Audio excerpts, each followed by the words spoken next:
Hello, YouTube. James Baker, CPA here, your favorite international tax CPA. And today I am live on my weekly Ask Me Anything. And I'm going to be tight on time today.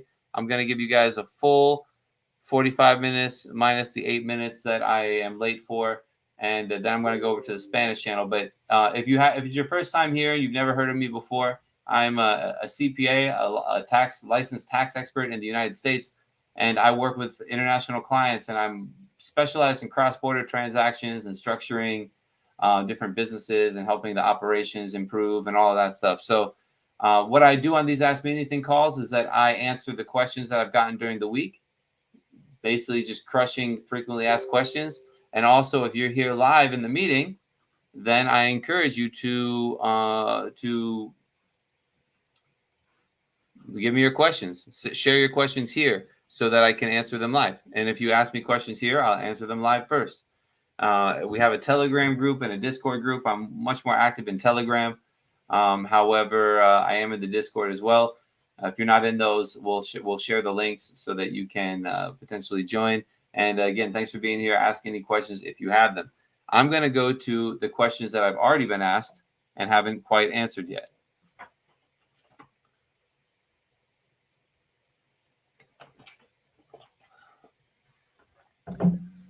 Here's question one.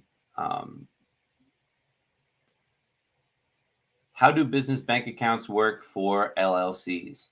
And the question is, I've got a question about topping up an LLC's business bank account. Is there any specific way that I need to take to top it up?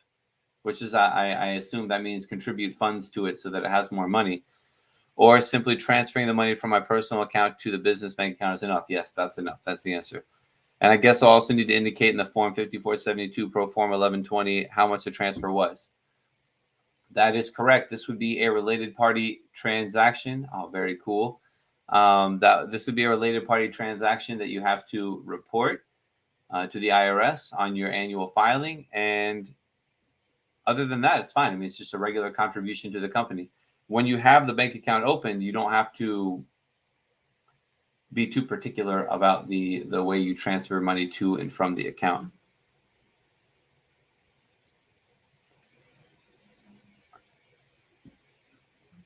Next question. Oh, thanks. Next question. So if I have an LLC and I live in Canada, I won't be paying taxes in the US, but I will have to pay taxes in Canada? Question. And how am I supposed to file tax for my LLC in Canada? That's a great question. And in the coming weeks, I'm going to be doing expert interviews where I am going to be interviewing experts from other countries to ask specifically these types of questions. So we are going to review all of these things, but I can give you some insights into this, not as a Canadian tax expert, just as my experience. So in Canada, the LLC is seen as a corporation. Meanwhile, in the U.S., it's a disregarded entity. So if you don't take money from the Canadian or from the U.S. LLC while you're in Canada, potentially you wouldn't have to pay taxes on it in Canada. However, the issue is that if you're making money for this company, for example, if your LLC is just you're providing services, then you're doing business in Canada, and you should be reporting your income and paying taxes in Canada based on your operations. So maybe the LLC has a Canadian tax filing requirement. That's where it gets a little hairy and a little complicated. And we're going to be going into detail on that on these expert interview calls. So that's a good question. It's ripe for double taxation if you do it the wrong way, because in the U.S., especially if you're subject to U.S. taxation, in the U.S. the LLC is it's disregarded. So if you're a dual citizen of the U.S. and Canada and you have an LLC, potentially that's where there's double taxation, because you're paying personal taxes from the U.S. standpoint, but in Canada you're paying corporate taxes. So it gets quite complicated when you're a dual citizen and you're especially an American living in Canada. That's when it gets way more complicated.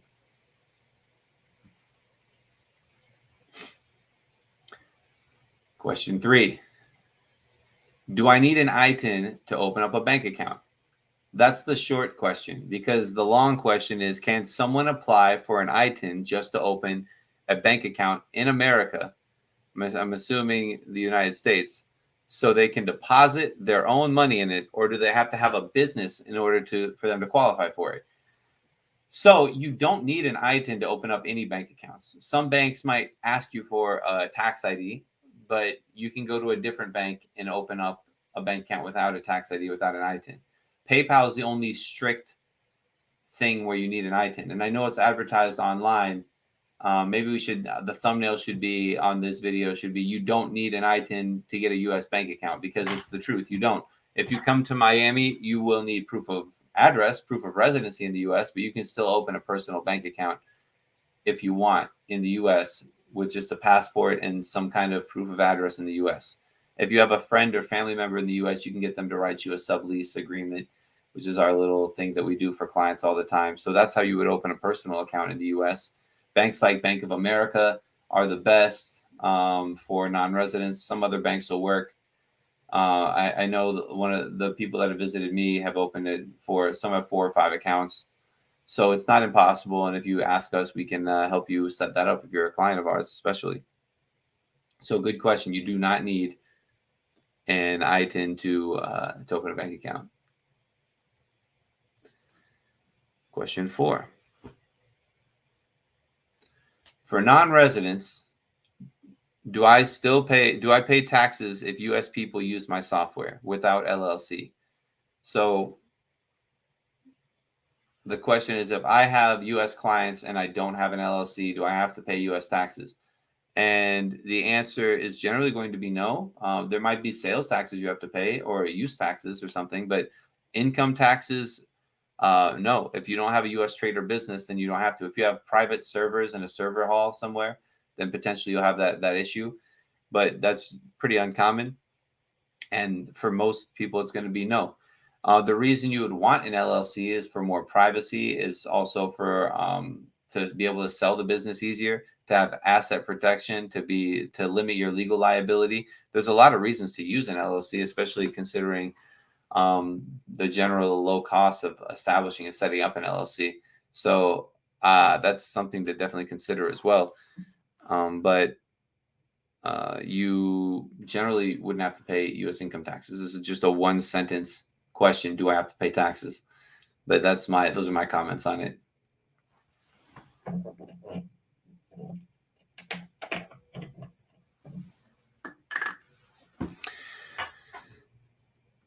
And this question is, when is my income U.S. source? And that's a great title for that question. And this is a follow-up question to the last one we got. I own a software company, and a large portion of our revenue is from U.S. clients, but I have no office and I have no employees and no partners in the U.S. I don't have an LLC. Is my revenue considered U.S. source? So if your clients are from the U.S., it actually is considered U.S. source income. However, it's not subject to tax because you have no U.S. trade or business. So for U.S. source income to be subject to tax, you actually need to have a U.S. trade or business, which is, what everyone's trying to avoid, so they don't have to pay taxes in the U.S.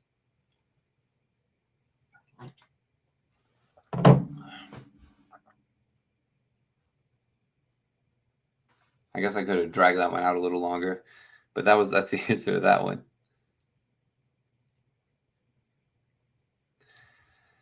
Here's the next question. I got my U.S. citizenship born abroad, but I don't have an SSN. Is it okay to request an ITIN while I look for the documents required for a social security number? No, I wouldn't recommend it. It's a waste of time. I would push harder to get the social security number. You can work with the embassies to get this, and there's a lot of different things you can try to do, but I would definitely push for the social security number. I don't think you qualify for an ITIN if you have a social. You can sure give them your passport, request one, and get one, but it's just going to be unnecessary, and it's already going to take 4 months anyways. I have a question from my people in the chat. Mateo says, hello, James. Quick question. When people talk about corporation, are they referring to LLC taxes C Corp? Or are they referring to an actual corporation? I don't know what people are referring to, but when I'm talking about a corporation, I'm talking about a legal entity which has shares. An actual corporation is a company that ends in Inc. or Corp or corporation or incorporated or company or co or something like that. So James Baker and Associates Corp is an actual corporation. So it's never going to be a disregarded entity. It could be a pass-through entity if I make an S corp election, but it's always going to be a corp. Only an LLC can be disregarded, but an LLC can also elect to be taxed as a corporation as well. So in your question, oftentimes people refer to an LLC as a corporation because they don't know the difference. And often they may have done an election. It's less frequent. And then finally, it's probably more common they're talking about a real corporation, but it's really 50-50. People don't know what they're talking about in general when they talk about their company. So I can't tell you what other people are doing or dealing with or what they're referring to, but when I refer to it like that, that's how I talk about it.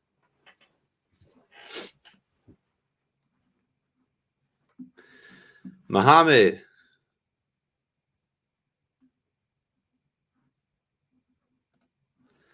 Hello, I have uploaded ITIN for Facebook Marketplace. Which form should I file when I receive the 1099K from Facebook? They make Marketplace for individual, not for business. Interesting. I've never heard of it like that. I suppose it depends what you're representing to Facebook and if they give you a 1099K or if they give you a 1099 NEC. The 1099 NEC would require you to file a personal income tax return and report those sales, those profits, and then you have to report your expenses and you'd have to file on time. That's really important to file. If they just give you a 1099K, I would still probably file a personal return, but I would try and figure out how you can get it in the name of a company instead of in your own name.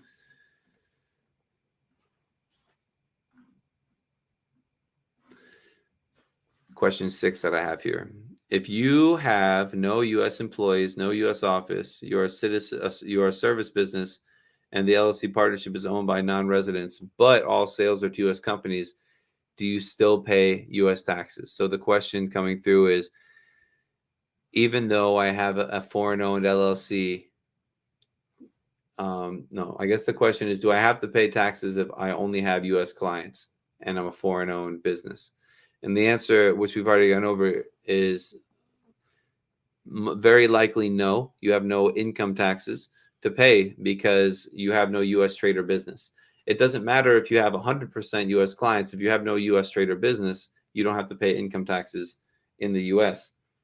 And that's just not how we're set up. And there's different examples that we can use, such as let's say, like I used this example earlier. An Austrian chocolate company is selling all their chocolate to the U.S. and they sell only to Americans. That doesn't mean they have to file income tax returns in the U.S. They do have to deal with sales taxes and all of that, but not income taxes. And in this example, they still wouldn't have U.S. income taxes. The fact that you have an LLC doesn't change that at all.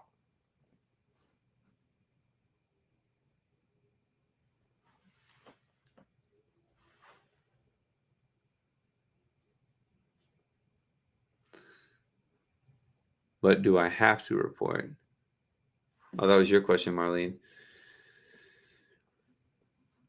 You have to file it. So in that same example, if you have a U.S. company, you have to comply with the reporting laws. You might have to do a 1065 if it's a multi-member LLC or a 5472. That's required based on different rules, but there's no taxes to pay. Next question.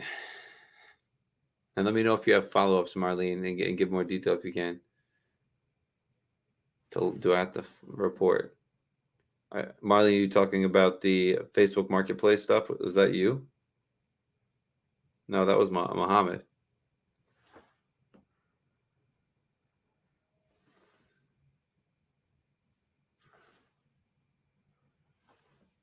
Not sure your question. Oh, thanks for the thumbs up. I didn't know you guys haven't been giving me thumbs up. I didn't know that you can give me thumbs up. Give me thumbs up, guys. Then I can see it and I feel better about myself. You're already here watching. Okay. The next question, until Marlene gives me more context here. Does PayPal have a right to my social security number, driver's license, and proof of address if I don't have any funds in my account and I was only using the account for purchases as of the last 3 years? I'd like to close my account with a zero balance in the account, and they said that they need my identification to close the account. Any information is appreciated. Thanks, Megan. So, I mean, PayPal can ask you for whatever they want. I don't know the ins and outs of PayPal, how to get an account closed if you want to um, like skip the line or whatever. Oh, it's probably a Facebook like. Oh, it's a Facebook like. Oh, cool. Sorry, guys. I'm new to this still. It's week 17. So I'd like to close. I mean, for PayPal, they can ask you for whatever they want, I guess. You don't have to give it to them, but they also, I guess, don't have to close your account. I don't know. It's not really, that's really just asking them. If it's nothing in it, just let it stay dormant. And it's probably going to be inactive until you verify it anyways.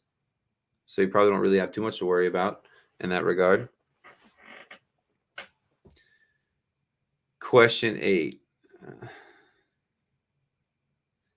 How can I file my sales and use tax forms? I have an LLC in Texas and I'm using it for Amazon sales and I'm a non-resident.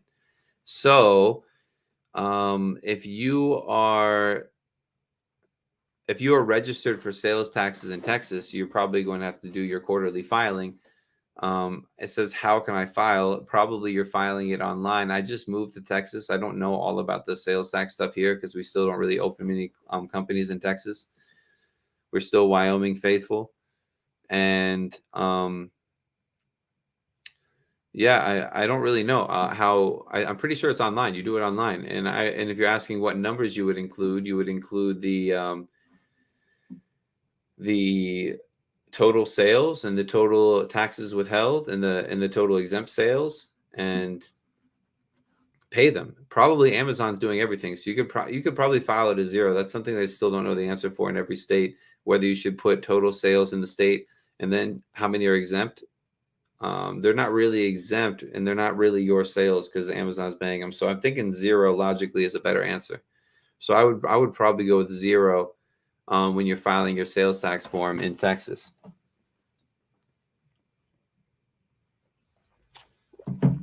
Hi, James. Question 9.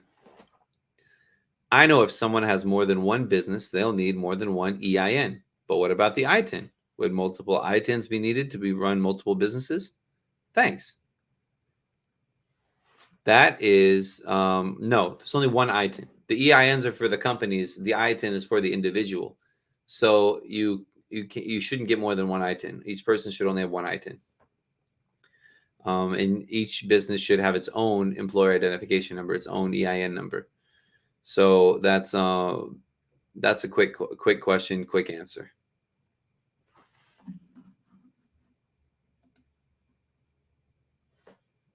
I have got my ITIN result as a PDF document paper. Is there a way to get it from the IRS? They should mail it to you, and it's on a green sheet of paper. If you didn't get it, or if you lost it, to order a replacement, I'm not sure how to do that. I made a video the other day about how to get the IRS on the phone. The ITIN unit doesn't really have a phone number. They have an email address. That's a good question. I'm going to email them and ask them. And I'll do it right now while I'm on the thing. I'm just going to ITIN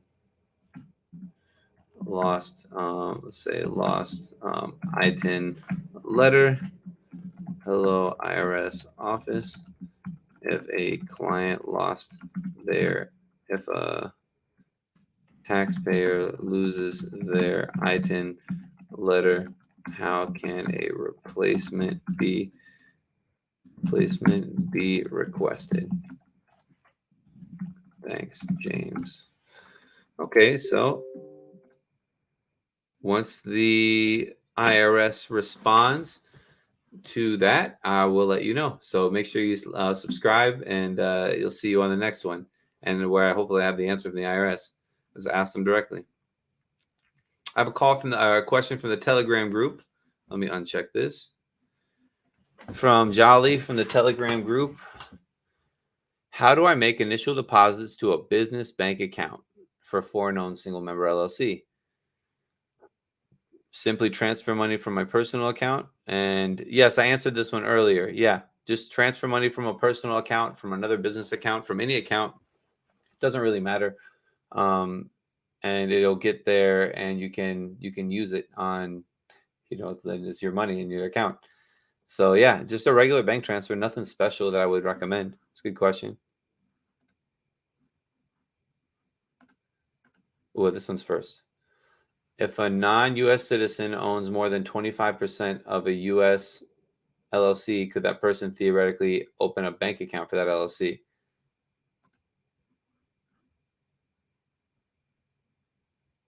Yes, anyone. So what happens is if there's okay, so the question is, and ultimately, how to open a bank account, a business bank account for an LLC if you're a non-resident. But I guess how to open a business bank account, for a multi-member LLC. So if there are 4 owners to an LLC, then the bank wants to see all 4 owners in the bank at the same time. It's quite tedious. So generally what we do is we prepare operating agreements or partnership agreements. They're operating agreements because it's an LLC. And the operating agreement will indicate who is the manager authorized to open the bank account. So you can make this multiple people or one person. And in this case, Megan, if you have other partners and you want to open the account for the LLC, you would need this document authorizing you to open the account on behalf of the partnership. And that way, not all partners need to be there. So that happens all the time. It's a great question, and that's also done. Like in the reverse example when you have U.S. and foreign partners, and that's how we get accounts open for clients. I have colleagues who can open the accounts for people, and people on my team who can go to the bank and open a bank account for you as the manager. It's not like, it's not my favorite option, but it definitely works.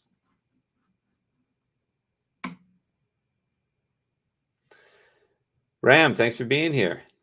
If based internationally with a warehouse in Miami, what are the tax responsibilities if you provide to grocery stores and restaurants? So Ram is looking like it has a small warehouse with produce and something like produce and food and other perishables. So there's a lot of in and out. There's probably some employees.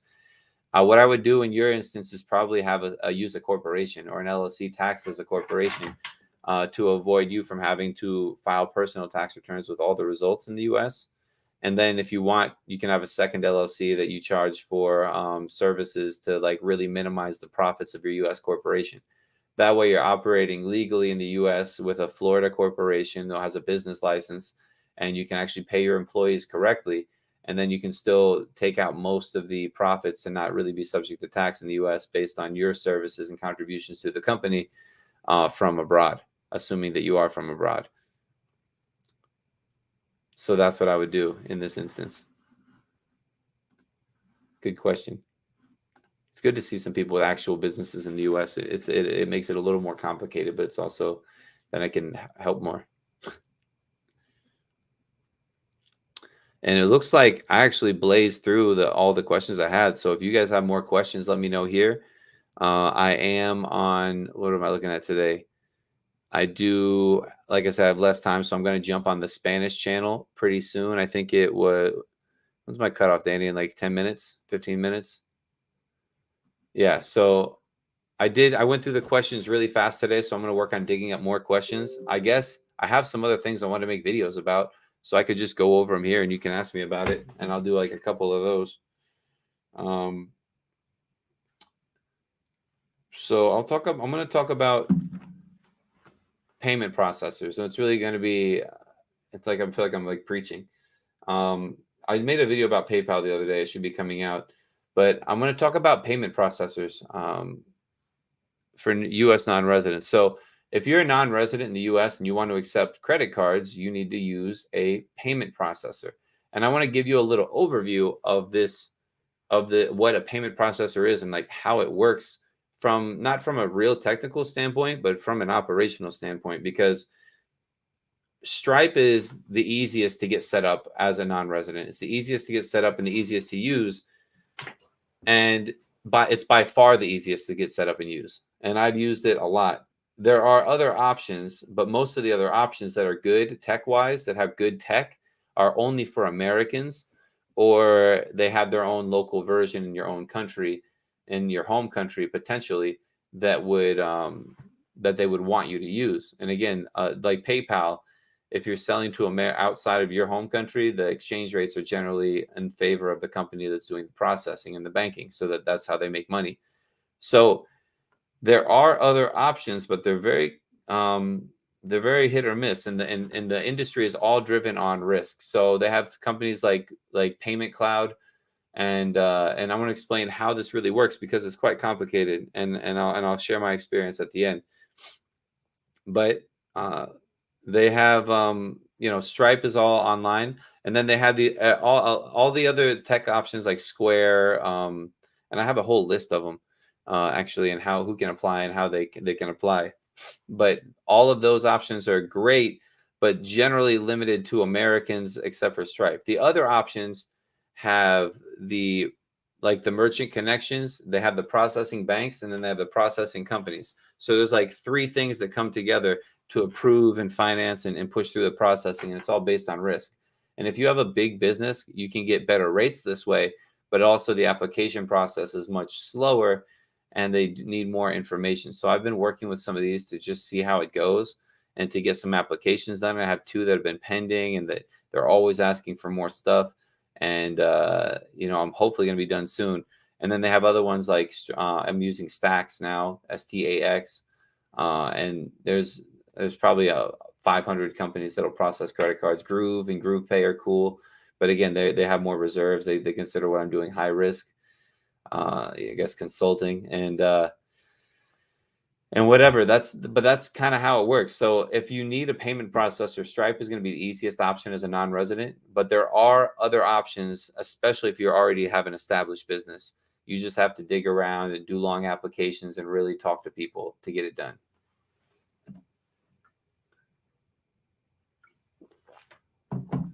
So that was one thing I wanted to make for Danny and share anyways. Flat pack. Nice. I have an LLC in the U.S. However, I live abroad. My business is essentially arranging products to send from Europe to the U.S. customers. Do I need an ITIN to file, or can I avoid it?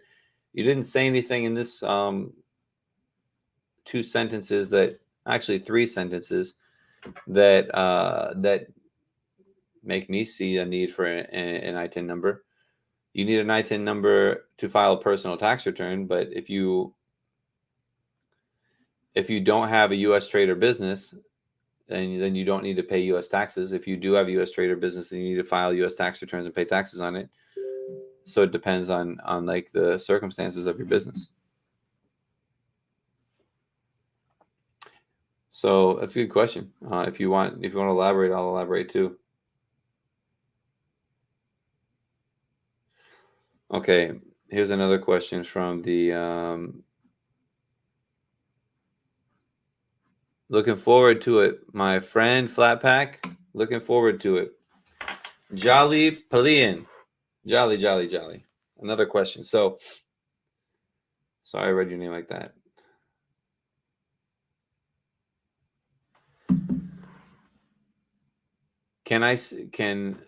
The question, I want to restate it in a way that's easy for Danny, is can I spend my LLC money on personal expenses? And that's just a blanket question. Can I spend my LLC profits and funds on personal expenses? And in the case of a foreign-owned single-member LLC, you certainly can. And calling it distributions is the perfect way to account for it. The same way for me, if I have an LLC and I'm a U.S. person and I spend stuff personally, I'm going to consider distributions as well. That's how I would consider it, and that's that really is the facts and circumstances of the question. That's really and then I guess technically you have to pay taxes and then the question was, do I have to pay taxes in my home country after that? And I don't know what home country you're from or how that works, but if you wanted to be more aggressive, what you would do is in the US, consider all of the personal expenses as actual business expenses, since the audit risk is super low, considering there's no taxes to pay anyways. And then taking that at face value in your home country, that's a more aggressive way to do it. Again, I don't know the rules in your home country, but I'd love for you to pay less taxes. I generally care less about rules in other countries because I don't know them and I can't comment on them. But um, I think generally from any country standpoint, if you're using business funds as personal expenses, they would be considered distributions. It doesn't matter really what country you're talking about. That's how it would be considered in all of the countries. So I don't really need to think you need to go into too much detail about that. But that's it, guys. I have join me on the Spanish channel. I'm going to jump over and answer my Spanish questions on Tu Empresa en America, LLC. It's a different YouTube channel where I'm going to do another AMA in Spanish. As you can see, I'm fading fast. Didn't sleep good yesterday, but we're here and I'm going to answer all these questions. I have a hard stop at 3, so I want to do at least 45 minutes on each channel. But this one, I see we have no more questions. So yeah, thanks for liking, thanks for being here, thanks for entrepreneuring and keeping it going. Like, subscribe, follow the Telegram group, and I'll see you guys next week. Okay, unless you have any other questions. If you do, ask me in the Spanish channel. I'm out of here. Thank you guys so much. I'll see you all later.